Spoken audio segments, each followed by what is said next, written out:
So, what now? The next step is we go to the federal district court to stop the execution on the grounds that you're insane. And that's a matter of course, right? I mean, it's perfunctory. The Supreme Court has already ruled on this, right? Nothing is perfunctory.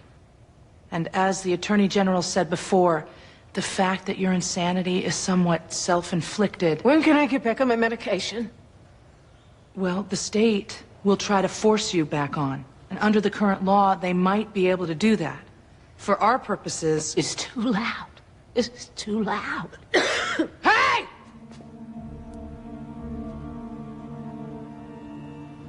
Denise, remember, that's your illness.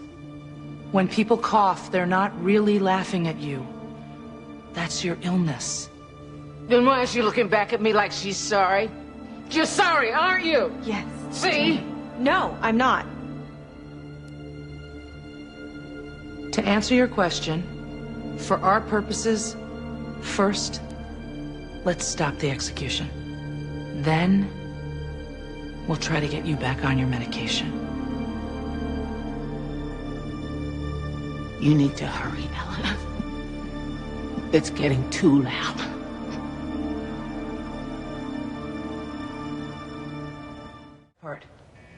They want to force medicate you to make you sane so they can then carry out the execution. As I said before, under the current law, they may be able to do this. It's unclear. You need to stop it. I can't.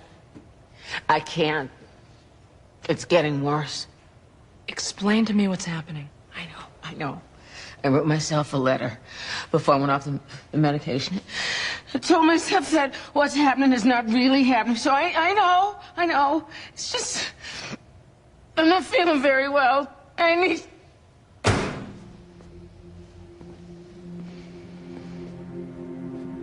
We can't put you back on the medication now, because it would mean sanity and death.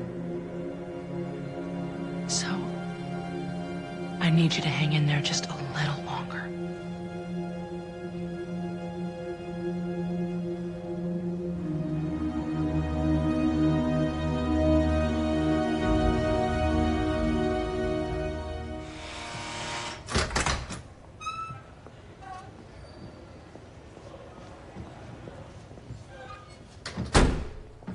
The news is good and bad.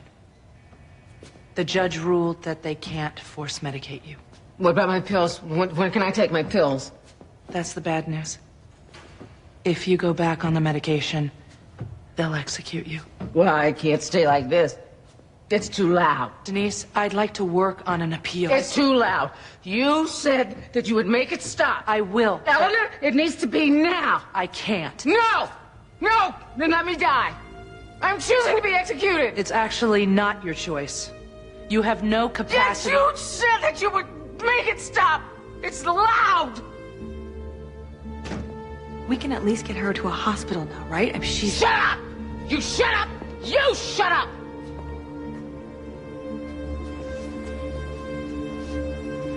You bitch is against me.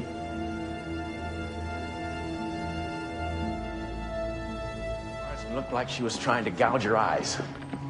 Is she sedated? Not yet. She's in restraints. She wanted to talk to you first. Denise? I want the drugs. I can't live like this, Eleanor. Try to calm... Don't tell me that! I can't live like this! Denise, if you go back on the I know! I need you to listen to me. If you go back on the drugs, they will put you to death. I can't listen. It's too loud. I want the medicine. They said that it's your decision. Tell them to give it to me. I would be signing your death warrant.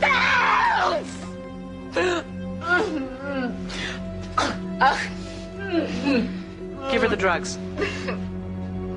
Eleanor, are you sure? Of course I'm not.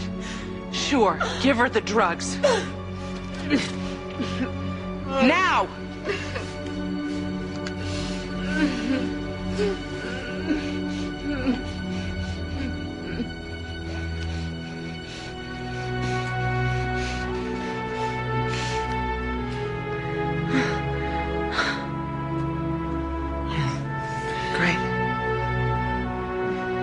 just helped kill my client.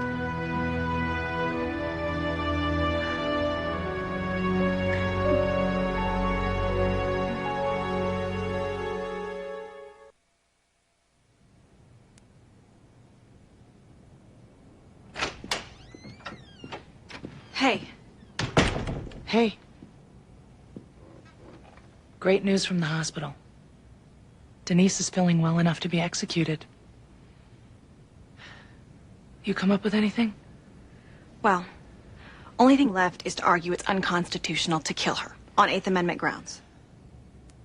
That's sort of been tried, Jamie. Well, instead of arguing the death penalty is per se unconstitutional, you could argue it's cruel and unusual as applied to Denise Freeman. It's our only shot, Eleanor. Client, yes. And the show goes on. I object to that. This is not a show. My client is scheduled to be injected with lethal poison the day after tomorrow. Your client murdered 2 young boys and has since been on a mission to manipulate the system. She is entitled to be heard, Mr. Parker! All right. Ms. Frutt, I must admit I share Mr. Parker's exasperation. Your Honor, you represent Denise Freeman's last chance at life. It is certainly within your discretion to let her die. But it would be an abuse of that discretion to do so without at least hearing from her attorney. I've done nothing but hear from you. Damn it! Say no if you want, but I would like to be heard however much it exasperates the court's patience. Speak to me like that again. You'll get a jail cell of your very own. All right. Let's go back in. I'll hear you. I need time to prepare. 9 o'clock tomorrow. Last call, counsel. I need you to pull up Furman, check the concurring opinions, see if there's any language we can make use of. Then pull up Greg, look for any dissenting opinions. Are you holding up? I'm fine. I'm gonna go see Denise, you get the cases, I'll meet you back at the hotel. Okay.